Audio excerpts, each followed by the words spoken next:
and welcome along to another episode of this FM21 story, The Head Coach with me, Daniel. We're back today for part 87 and it is two big games for Tottenham Hotspur. Firstly, we try to keep our place at the top of the Premier League. We play a Liverpool side who, albeit are down in 6th, but not far behind on goal difference and only 7 points behind. This promises to be a really close title race, and they could do even more to make it closer today. They've caused us massive problems in the past, and United, Chelsea, Arsenal and North London rivals all sniffing behind, so any slip up is probably going to be punished. We followed that up with the return fixture against Bayern Munich in a Champions League, a wonderful result last time out in the Allianz Arena. We're in a really strong position in Europe, so maybe that's the level of competition we focus on. So if you're looking forward to all of that and two massive games, please do put a thumbs up on the video. Subscribe down below for daily FM21 content from two long-term stories. There's a few other special bits around on the channel as well, and extra live streams over on Twitch too. You can find all the links to the playlists in the eye above and the Twitch channel in the description below. But let's crack on with Tottenham Hotspur, because we've got a lot of fixtures to get through. Nothing on the transfer front, of course, the window's shut, although we have had a few complainers from the under-23s about not getting football. But if we look at the schedule, it has largely been a sea of green. In fact, it's been almost entirely a sea of green. We've had 12 games off camera, we've won 11 of them, and we've drawn 1. And the only one we've drawn is away at our North London rivals, so we'll take that as an outcome. But the fact that with all of those results, we're only 1 point clear in the Premier League, and there's 7 points between the top 6, tells you how consistent they are at the moment. It's going to be 2 leagues, the top 6, then the rest. And although we have been winning most of our games, I still have the same concern as last year. We've had a favourable run of fixtures, and you can see, bar the odd game, we've not really blown anyone away. It's largely been 2-1s, 1-0s, really tight 1 or 2 goal wins. And nothing that's really going to knock the house down. Nothing that's going to scare our opponents. So the first result off camera was a 1-0 win away at Wolves. A red card helped us in that one. We still needed Thomas Parks to come on and save the day. We actually went to a 4-2-4 for the last 20 minutes and Parks went up and scored the goal. A 2-1 win away at Cardiff in the Carabao Cup. A great start for Thomas Parks again, and Jamie Kobos, the summer signing that we weren't too happy about. He's a good young player, and despite the second half consolation, his goal was the one that sent us through. A 2-2 draw followed at the Emirates. Ryan Wright and Federico Perea with the goals there. 2 Arsenal ones in between them. So those defensive frailties against the big side just crept back in and we just started to struggle. We threw away the 1-goal lead, but Perea saved the day late on. A snuck 2-1 victory of Feyenoord in a Champions League group stages. Perea and Yildiz with our goals again. A late consolation, another grandstand finish. Another time we couldn't rest people towards the end. A 2-0 win followed at home to Brighton though, a little more comprehensive this time. A few little knocks, Scotta being the one in that game, but Perea and Espinosa's first half goals wrapped things up. A 4-1 win against Leeds, it was 1-1 until the last 20 minutes. Espinosa opened the scoring. He made it a hat-trick by the end, with Federico Perea adding one in the second half. We got a 5-1 win against Fenerbahce, the biggest win of the season so far. Wright, Yildiz, Scotta, Akone and D'Onofrio off the bench, as 5 different goal scorers put Fenerbahce the Turks to the sword. A 3-1 win away at former club Derby County. A late consolation after Santos, Espinosa and Perea had got our goals. A 2-0 win at home to Bristol Rovers, the League One side in the Carabao Cup. Are they League One? They are League One. But a 2-0 win, it was pretty comfortable. Kobos again becoming a hero of that competition, and Max Soden got the second to wrap it up off the bench. A 2-1 win away at Burnley, same pattern. 2 goals, Ryan Wright and Espinosa, then a consolation and a grandstand finish. You can see where the problems are creeping in defensively. A 3-0 win away at Fenerbahce, we made pretty light work of them again to be honest. Espinosa got 2, Thomas Parks 1 off the bench. They're not the best side we've faced. A 2-1 win at home to Cardiff, the same result as the Carabao Cup, but it was Federico Perea with a brace, a late goal, a grandstand finish, and just about clinging on. It's a very bizarre pattern that almost all of our games are taking, but we're still winning them. And that's all that matters. It leaves us 1 point clear in the Premier League. We've still only dropped 4 points all season. The problem is, they're against the only 2 sides we faced who were in last season's top 6 in United and Arsenal. Now today, we face another one of those in Liverpool. So what's going to happen? We'll wait and see. You can see there's not much pressure on the Bayern game. We're definitely through in the Champions League. Feyenoord and Fenerbahce well behind. And actually, if we beat Feyenoord on the final day, we can afford to lose the Bayern match. So we'll probably rotate a little bit in truth.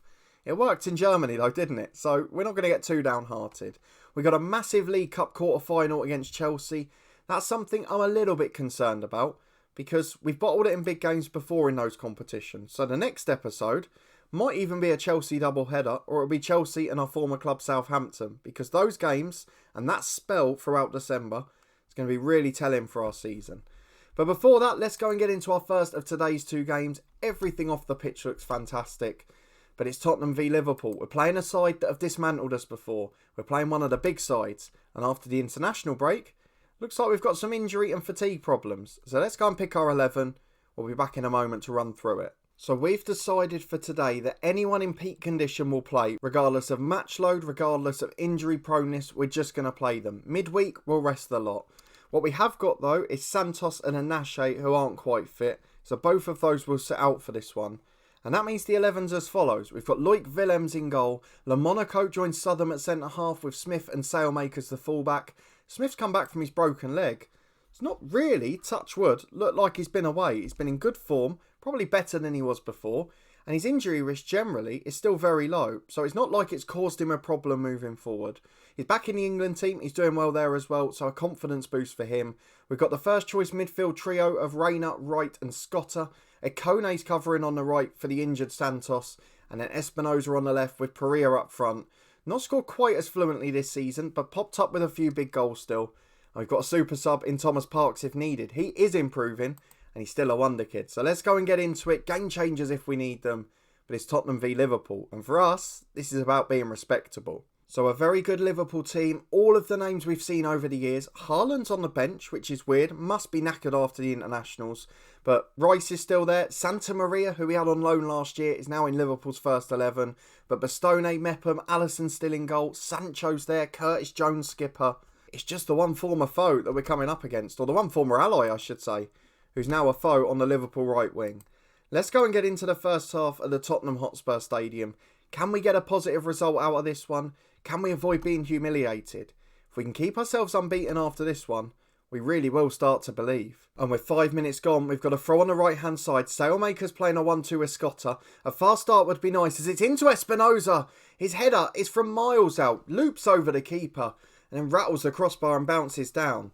It's still a corner kick. The danger's not gone for the visitors. As Reina puts it into the back post, Pereira loses out. And Jones brings it down from Espinosa. Downfield to Marin. Can they counter? Liverpool got 4 up in support here. They've not got there quick enough. And I don't always condone it. But Monaco, very good foul to concede. 10 minutes gone. 0-0 here. But there's still a threat on the break. We're going to have to be very, very careful in this one. Well, tell me that half wasn't underwhelming. 1 shot on target for Liverpool. None for us. The possessions even. We're 2 very even sides. But I guess based on last year, where we were losing 5-1 to Liverpool, where we were getting turned around at home, surely this is a positive step. If we can draw 0-0, do we take that as a good result? And we're back again as Marin picks it up. 30 yards out for Liverpool. An hour on the clock. There's half an hour to go. It's a good block by Ryan Wright back there. Scotter nicks it. We get away scot-free. And thankfully, we've got a chance to make subs. It is a tight groin for Simone Scotter. He'll be replaced by Montalval. Ryan Wright will go through the middle. In fact, no he won't, because he is looking apprehensive. So Giovanni Reina will push up. And we'll have Montalval and Farrell together in the middle, I think. We'll leave them that way round for now. Is there anything else we can do? Ekone's not had a great game. So should we go for it? He can't play in the Champions League, so it doesn't matter if we use his fitness.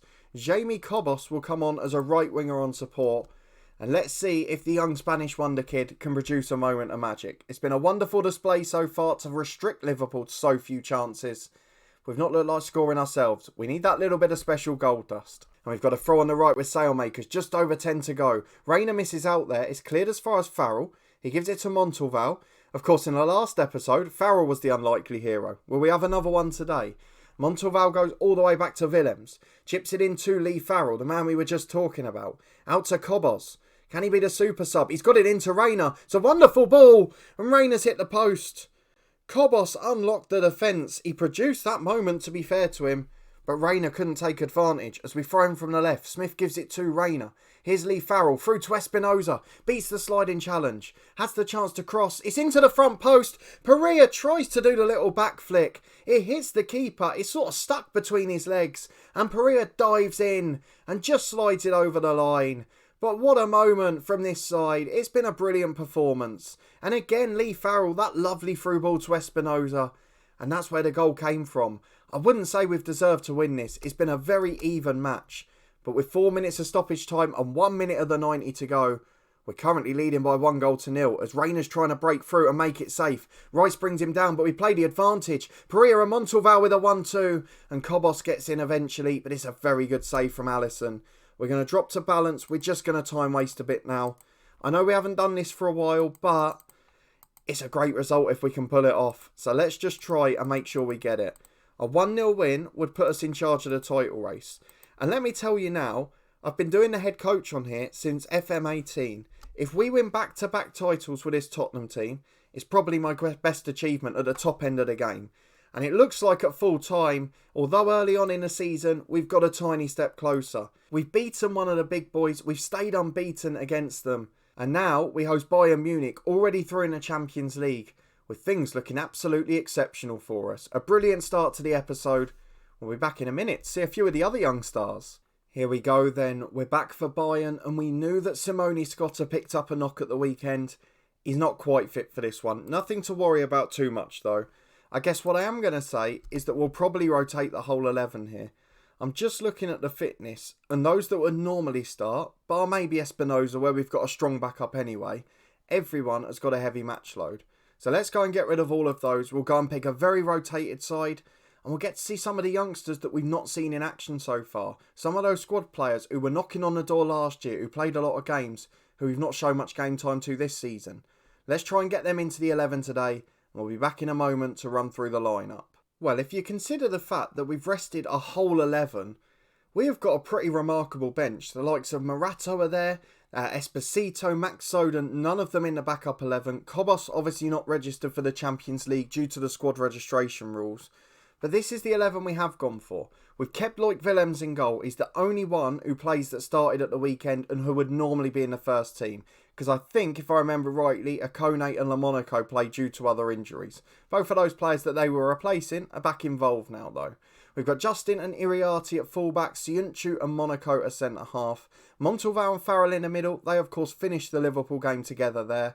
Akone off the right, D'Onofrio as the number 10, and Yildiz over on the left wing. Another one who was first choice last year, with Thomas Parks up front. He's been quite a big difference maker in some games this year, but let's not forget, despite our win away at the Allianz in Germany, Willems was man of the match, so we had to keep him in, we had to give him a chance.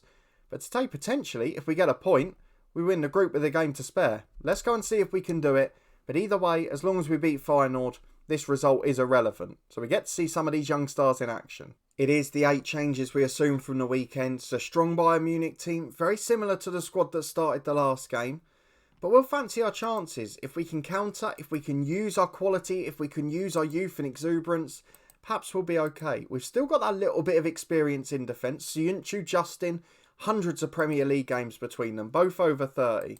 We've got some good young players as well.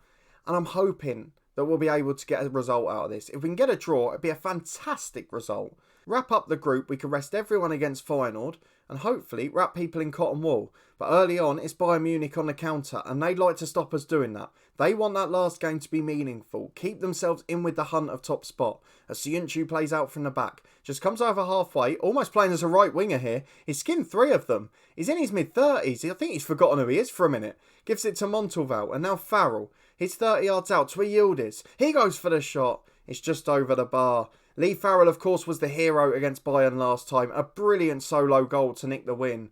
But early on here, it's been pretty even. Though it's a Joshua Kimmich free kick. Dangerous position into Nonto. Heads just over the bar. Goal kick. We get away with one there. With 15 gone, it's even Stevens. Well, just a couple of minutes to go to the break. We've started to dominate the stats, but we've seen nothing of it. 5 shots on target to Bayern's 1. Of course, none of them must have been great efforts because we didn't see them. But we have got game changers on the bench. We've got backup players who wouldn't normally be involved. We've got the likes of Joel Santos who needs to get a bit of fitness. Espinoza's not match fit yet either. But for now, I'm happy with how things are going. If we can draw this 0-0 and rest everyone, I'm a very happy man. Right, 20 minutes to go and we are starting to see some real fatigue now. Lee Farrell in the middle is one of those. His fitness, for some reason, is really poor. He's got great stamina and natural fitness, but every time he plays an hour, he's exhausted. So I'm going to bring on Esposito for him. No real change to the quality of the side. They're like-for-like replacements. We will also replace Onofrio with Max Soden. He'll go to the right, Akone in the middle, and then Yildiz will be replaced by Espinoza. Neither of them have been really match fit in peak condition at any time this season. Espinoza has been in the form of his life still. Yildiz not really found his feet from last year, where he was one of our stars, don't forget. But late on here, 10 minutes to go, we're delighted with this result. And I know you guys might not be happy, and I do apologise for the lack of entertainment. 1-0 against Liverpool, and we're clinging on for a 0-0 here. But in terms of the important games, the big games, it's all about the result. And this could be the best point of the season because it will get us top spot. And it will mean we can rest everyone against Feyenoord. Send all these lads on holiday for a few days. As Montalval gets it forward to Parks, it could get better. Espinoza back to Parks, through to Ikono. In towards Esposito. The clearance is poor. Espinoza's in. Ikone's there on the rebound. It's a great save from the keeper first time. But it dribbles across the goal line. And in the 90th minute, Akone scores. It is 1-0 to Spurs. And for the second time in this Champions League group stage, we have caused heartbreak for Bayern in the 90th minute.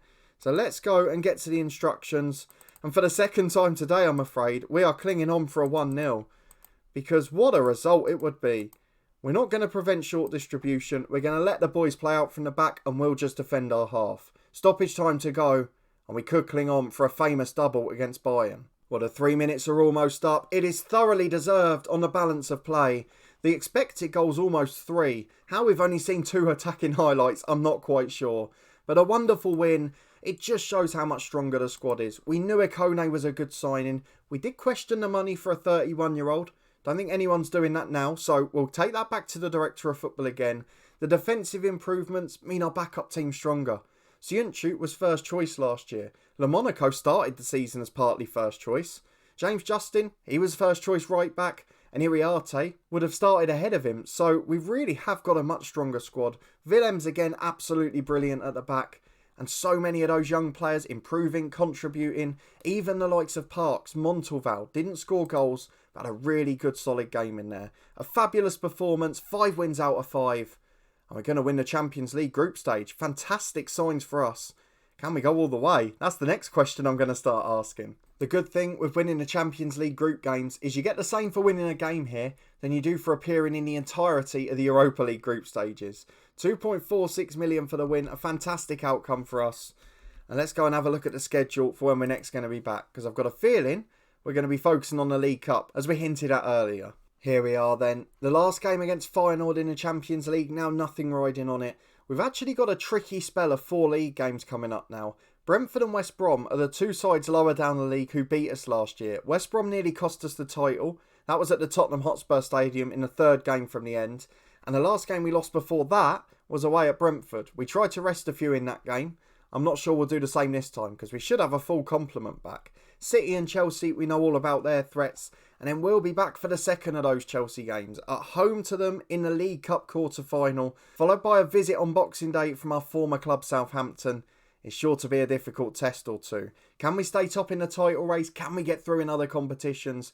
I just want to become a serial winner. I'm not so worried if we don't hang on to the league this year.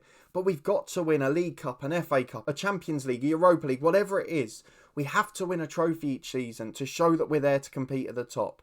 If your bad season is winning a League Cup, I'm happy with that. If you don't win anything but you finish second, I'm not quite so pleased. But if you did enjoy this episode, those 2 tight defensive performances and 2 fantastic 1-0 wins, please do put a thumbs up on the video. Let me know what you think of our prospects in all the competitions this year. Which ones do you think we're most likely to win? Which ones do you think we're going to come out on top on? And do you think next time against Chelsea, we're going to bottle it at the same stage in the League Cup? If you want to find out and you haven't already, subscribe down below and turn that notification bell on. There's daily FM21 content from 2 long-term stories, as well as a few other special bits as well. Some live streams here and over on Twitch. You can see loads of the playlists in the eye above and a Twitch channel in the description below. But a massive thank you for watching, your continued support as always. And I'll see you next time. A big cup quarter final.